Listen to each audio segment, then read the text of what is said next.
우리 콩팥에 문제가 생겼다. 그럼 그건 콩팥만의 문제로 끝나는 건 절대가 아니다. 끝나지 않는다. 네, 시작도 그렇고 결과도 그렇다.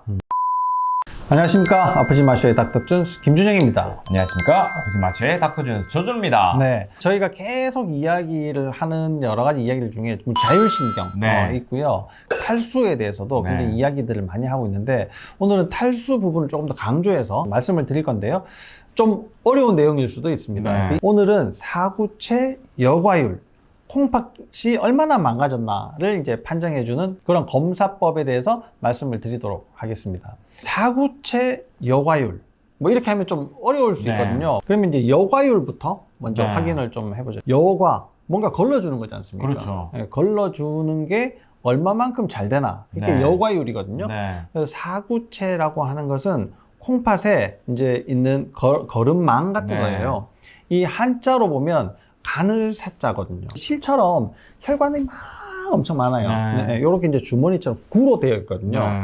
이 사구체라고 하는 것이 콩팥에 엄청 많이 있단 말이에요. 네, 네. 그래서 사구체 여과율은 콩팥의 기능을 판정해주는 아주 중요한 수치가 네. 됩니다. 보통 콩팥에서는 요소질소라고 하죠. BUN. 예. 그 다음에 크레아티닌, 네. 요 수치를 가지고 콩팥의 이제 기능을 보통은 판정을 하지만 사구체 여과율, 글로메룰라 필터 레이스인데요.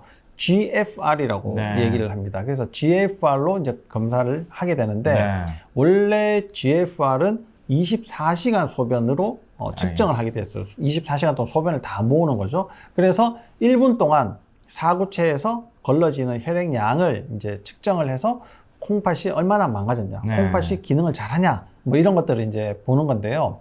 이 사구체 여과율의 수치가 떨어지게 되면 네. 콩팥의 기능이 손상돼 가고 있다. 이제 이렇게 이야기를 합니다. 이 사구체 여과율은 크레아티닌이라는 수치를 가지고 계산하게 되어 있거든요. 네. 그래서 크레아티닌, 근육에서 이게 만들어지는 그 크레아틴 또 크레아티닌 이 수치가 사구체 여과율에서 굉장히 이제 중요한 수치가 되는 겁니다. 근데 우리가 보통 네. 2년에 한 번씩 건강검진에서 네.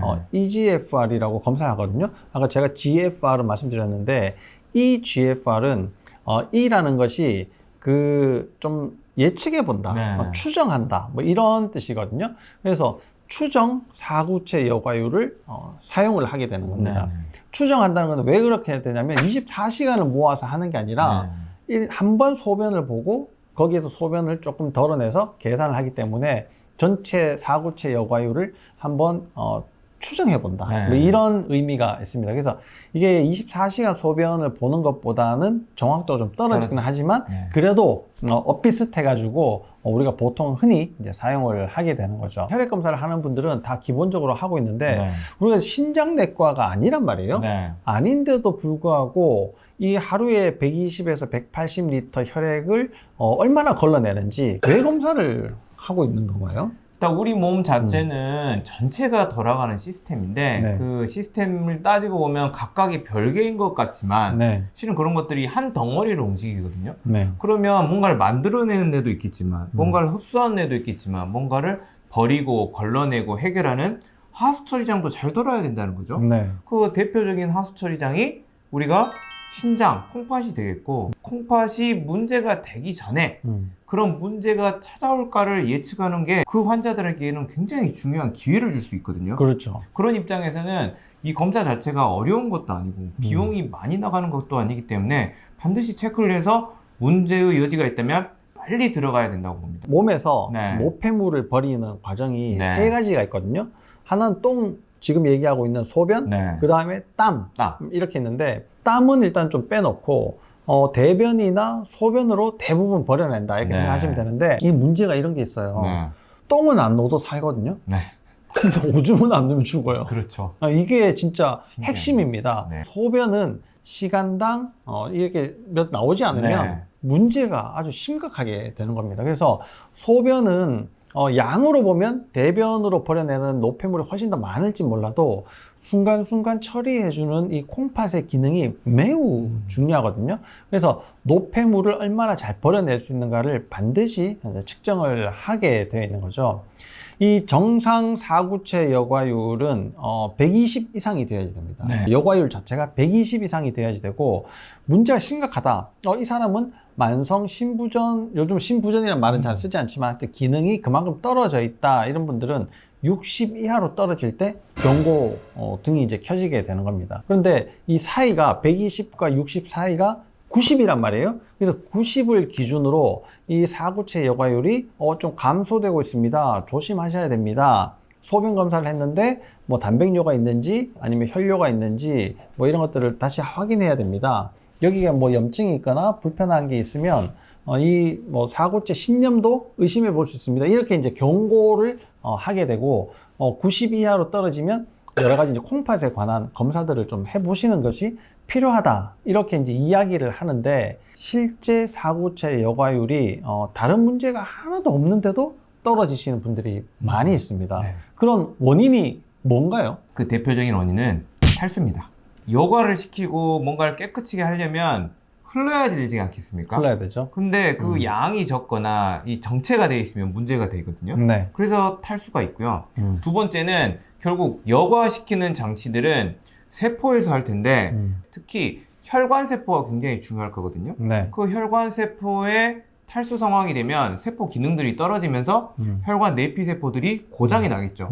그렇게 되면 여과율이 좋지가 않아집니다. 네. 그래서 실은 이게 여과를 못 시키니까 물이 너무 많아서 그렇구나 이렇게 오해하시는 분들이 많은데요. 반대로 탈수가 돼 있으면 신장 기능이 훨씬 더 나빠지기가 쉽습니다. 그러면 콩팥이 망가져서도 그 사구체 네. 여과율이 떨어지지만 사구체 여과율이 떨어지도록 계속 방치해 놓았을 경우에도 콩팥 기능은 떨어질 수 있다. 그렇죠. 그러면 이 탈수를 교정하면 신사구체 여과율이 올라가게 되는 겁니까? 네, 올라가죠. 네, 올라갈 수 있을 뿐더러 이제 세포 기능 자체가 올라가니까 전신의 대사가 좋아지면서 우리 건강을 회복하는데 큰 힘이 될 수가 있는 그렇죠. 거죠. 뭐 탈수 그러면은 제일 첫 번째 이제 걱정하셔야 되는 것이 이 혈액순환의 장애가 만들어지는 거지 않습니까? 그러면 신사구체 여과율이 떨어졌다는 걸로 혈액순환이 좀 안 되고 있다. 이렇게도 좀 볼 수 있을 것 같은데 네.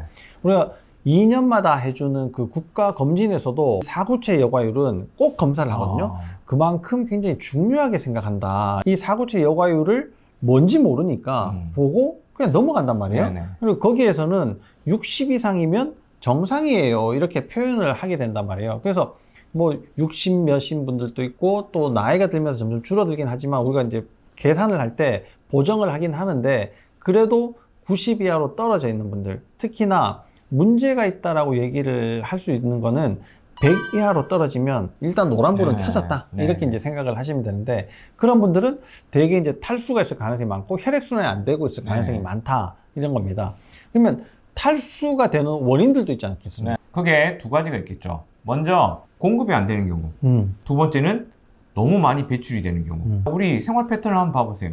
많은 분들이 물은 거의 안 먹죠. 네. 그리고 나머지 것들을 음료수나 커피로 채우고 이거를 나는 다 먹었구나. 심지어는 하루 종일 차를 타놓고 이게 항산화 성분이 많다고 하는데 요거 먹고 하루를 다 지내시는 분도 있습니다. 네. 자, 이런 경우가 되면 실제로 우리가 쓰일 수가 없겠죠. 두 번째는 저는 물을 4리터 먹는데요 왜 탈수예요? 이런 분들이 있죠. 이런 경우면 두 가지를 봐야 되는데 첫 번째는 장이 안 좋은 경우. 장이 좋지 못하면 많은 양의 물을 흡수를 시키지가 못하고 오히려 내 몸 자체가 저염 상태인데 물을 너무 많이 넣어줘 버리니까 오히려 더 빼버리는 경우도 실은 많습니다. 그렇죠. 그래서 너무나 다량의 물을 먹는 것도 우리 탈수를 일으킬 수 있습니다. 두 번째는 또 뭐 간단히 좀 설명을 하면 너무 많이 써버리는 경우가 있는데요. 너무 많이 쓸 때는 자, 물은 어디다 많이 쓰이냐? 우리 몸이 대사를 하려면 물이 없으면 절대로 안 됩니다. 네. 그래서 쓸모없이 대사를 많이 돌려야 되는 경우들이 이런 문제가 되는데 자, 어디서 많이 쓰겠습니까? 첫 번째, 또 장에서 많이 씁니다. 네. 자, 우리가 먹는 것들을 해결해 가지고 어떻게 처리를 해야 되지 않겠습니까? 그래서 장 간에 부담이 많이 주시는 분들, 막 과식하고 뭐 가공식품 많이 드시고 뭐 술이나 이런 것들 해독에 문제가 되는 것들이 많이 드시는 분들은 물을 많이 소모하면서 탈수가 되기 쉽고요. 두 번째, 어디서 많이 쓰냐? 근육에서 많이 씁니다. 근육은 물 탱크이기도 하지만 또 물을 많이 쓰는 하마거든요. 근육이 왜 많이 쓰냐? 근육은 힘을 써야 돼요. 네. 우리 몸 자체가 힘을 많이 써야 되는 상황이 되면 물을 다 써버리거든요. 네. 언제 그러냐? 밸런스가 안 좋은 경우. 이런 경우에는 물을 많이 쓰면서 탈수가 되기 쉽겠죠. 그래서 우리가 물을 먹는 것도 중요하지만 오용도 되지 않고 과용도 되지 않게 그런 부분들을 잘 잡아주는 것도 굉장히 중요한 요소라고 봅니다. 그래서 물을 어떻게 먹어야 되는가를 결정하는 것도 사실 네, 중요한데 네. 물을 많이 먹으면 좋아요. 이렇게 해서 사람들이 대부분 물을 많이 마시려고 네, 네. 노력을 하신단 말이에요. 네. 일정 수준 이상 마시게 되면 효과도 없고 네. 오히려 더 몸을 망가뜨리고 이렇게 되는데 이 근육의 문제가 굉장히 영향을 많이 주게 네. 됩니다. 이렇게 계속 당기고 있다라고 하는 거는 근육이 수축되어 있는 거잖아요. 네. 이게 이완이 될 때 물이 들어가고 네. 당겨지면 물이 나오고 네. 이게 이제 계속 반복적으로 이제 그렇죠. 되게 되어야지 되는데 계속 당겨져 있으면 물 아무리 마셔도 네. 채워 넣어 놓을 데가 없는 거예요. 그렇죠. 그러니까 이 근육의 긴장도가 탈수를 만드는데 문제를 네. 일으킬 수가 있고요. 또 근육의 문제가 여러 가지 대사를 하고는 있지만 제일 중요한 것이 당대사거든요. 당대사는 근육에서 많은 부분이 일어납니다. 네. 물론 간에서도 생기기도 하지만 근육에서 많은 부분들이 생기는데 근골격계에 근육에 문제가 생겼다. 그러면 여러 가지 당대사에 문제를 일으킵니다. 당대사에 문제를 일으킨다는 것이 가장 최악으로 가는 게 당뇨지 않습니까? 네. 그래서 이게 탈수가 당뇨를 만드는지 당뇨 때문에 탈수가 되고 신사고추 여과율이 떨어지는지는 뭐 이게 선후 과정은 명확하지는 않지만 이 사고추 여과율이 낮으면 대사, 그 중에 당대사가 문제가 있을 수 있다. 아까 또 원장님 말씀하신 것처럼 뭐 근육에 문제가 있을 수 있다. 또 탈수가 되니까 혈액순환에 문제가 있을 수 있다. 이런 것들을 우리가 이제 좀 추정해 볼 수가 있는 거예요. 이런 것들 이제 잘 관리를 이제 하시는 방법 중에 하나가 바로 저염식을 하지 않는 것이 매우 중요합니다. 왜 소금이 중요하냐면 소금은 물을 당기는 효과가 있거든요. 네. 근데 내가 계속 저염식으로 하면서 물을 많이 먹게 되면 맹탕이 되잖아요. 네네. 그럼 이제 어느 정도 간을 계속 맞추고 있어야지 되는데 네. 우리 몸이 또 굉장히 중요한 미네랄 중에 하나가 NaCl이거든요. 네. 그걸 계속 어느 정도 수준까지 맞추려면 어떻게 해야 되겠습니까? 국물을 계속 쫄아야 되는 거예요. 네. 그러니까 물만 마시면 화장실 가고 그런 분들은 꼭 내가 물을 너무 많이 마시고 있는 건 아닌지 그 다음에 내가 너무 싱겁게 먹고 있는 건 아닌지 네. 또 꼭 확인해 보시고 그와 함께 오늘 말씀드린 이 사구체 여과율을 꼭 확인을 해 보셔야지 된다는 거예요. 이 사구체 여과율은 우리가 이제 검사를 해서 물을 내가 마시고도 어느 정도 회복이 될 수 있을 건지 네. 아니면 수액 치료 같은 걸로 좀 빠르게 네. 회복을 시켜야 되는 건지도 같이 이제 결정을 할 수 있기 때문에 건강검진으로 확인해 보시는 것도 좋지만 2년에 한 번씩 내 소중한 신장을 검사를 한다는 것이 조금 좀 이게 기간이 너무 길다는 거예요. 그래서 내가 문제가 있을 때는 사구체 여과율을 3개월에서 6개월 사이에 꼭 한 번씩 혈액 검사하실 때 계산을 할 수 있거든요. 그래서 사구체 여과율도 좀 확인해 보고 싶어요. 이렇게 말씀을 드리면 사구체 여과율을 확인해 보실 수가 있는 좋은 방법이 될 수가 있습니다. 그래서 여러분들이 이 사구체 여과율을 잘 알고 계시고 내가 탈수를 교정하는데 또 혈액순환을 개선시키는데 잘 유용하게 활용을 하셨으면 좋겠습니다. 그리고 이 사구체 여과율이 문제가 있을 때 반드시 근골격계 문제도 확인을 하셔야 되는데요. 이 근골격계하고 무슨 콩팥하고 무슨 관계가 있나? 아까 근육 얘기하더니 콩팥이랑 관련이 뭐 이렇게 되나 보다 이렇게 생각하실 수가 있겠는데 콩팥으로 가는 혈액량 자체를 그 주변에 있는 신경이 관리를 하게 되거든요. 결정을 하죠. 근데 콩팥이 어디에 있냐면 등과 허리가 연결되는 그 부위에서 콩팥으로 가는 혈관이 갈라지게 됩니다. 그러면 그 부위에 문제가 생기는 것들이 콩팥의 혈액순환 자체를 조금 떨어뜨릴 수가 있거든요. 그래서 한의에서는 그걸 신허다, 콩팥에 문제가 생겼다 이렇게 얘기하는데 신허의 대부분이 그 등에서 허리로 이어지는 그 부분에 문제가 생겨 있을 가능성이 많다 이런 겁니다. 어떤 경우에 문제가 생길 수가 있겠습니까? 일단 우리가 앉아서 생활하시는 분들 있죠. 그 등과 허리가 나가는 부분이 어떤 특징이 있냐면 허리는 대부분 이렇게 앞뒤로만 이렇게 허리뼈들은 움직일 수 있도록 되어 있고 위쪽은 좀 위로 뒤틀릴 수 있고 앞뒤로도 다 굽혀질 수 있게 이 힘의 역학이 완전히 바뀌는 부분입니다. 네. 그래서 굉장히 취약한 부분이기도 하고요.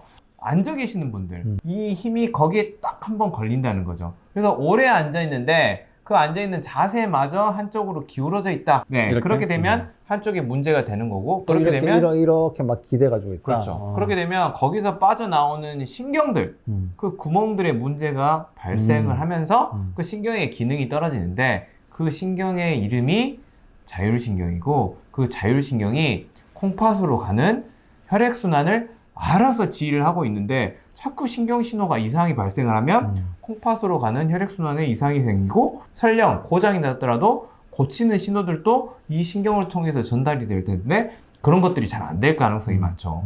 그러면 우리가 다시 되돌아와서 우리 콩팥에 문제가 생겼다. 그럼 그건 콩팥만의 문제로 끝나는 건 절대가 안 된다. 끝나지 않는다. 네, 시작도 그렇고 결과도 그렇다. 그럼 그 과정에는 뭐가 있냐? 자율신경 기능이란 기능의 장애가 있는 거고 그 자율신경 장애에 영향을 주고 있는 여러 가지 요소 중에 근골격계 밸런스 문제가 꼭 들어있더라. 그리고 그 자율신경계알 같은 회로를 쓰는 장애 문제, 간 해독의 문제도 같이 있을 수 있겠구나. 그래서 이런 관점에서 보면 신장의 문제지만 식단 조절도 중요하고 척추 문제는 더더욱 중요하다. 그런 여러 가지 것들을 다 고려를 했을 때 이 사람이 탈수에서부터 벗어날 수 네. 있도록 저희들이 이제 도와드릴 수가 있는데 그 사구체 여과율이 부족하니까 네. 떨어져 있으니까 뭐 그러면 저 물 말린 마실게요. 네. 내가 그러면 저염하지 말라 했으니까 짜게 먹을게요. 그냥 뭐 이런 정도의 내용으로 완전히 다 회복시킬 수 있다라는 네. 것도 사실 조금 힘들 수 있다. 잘 이해를 하시길 바랍니다. 물론 생활 습관을 교정하시는 것도 중요하지만 내 몸 상태를 제대로 한번 네. 확인을 해보시는 것이 필요하고 제가 이제 저희들 영상이 여러 개가 있는데 그 중에 이렇게 많은 댓글들이 네. 이거 내 얘기랑 똑같아요. 네. 저 어디로 가면 돼요? 네. 이렇게 말씀하시거든요. 네. 그럼 뭐 어디로 가야 됩니까 도대체? 네, 마음 편한 유해과로 오시면 됩니다. 마음 편한 유해과로 네. 오시면 됩니다. 도움이 될 수 있는 검사들로 한번 확인해 보시고 꼭 건강에 적용을 시키셔가지고 건강을 되찾는데 도움이 많이 되시기를 바랍니다. 오늘 이 영상이 도움이 되셨다면 좋아요, 구독 꾹 눌러주세요.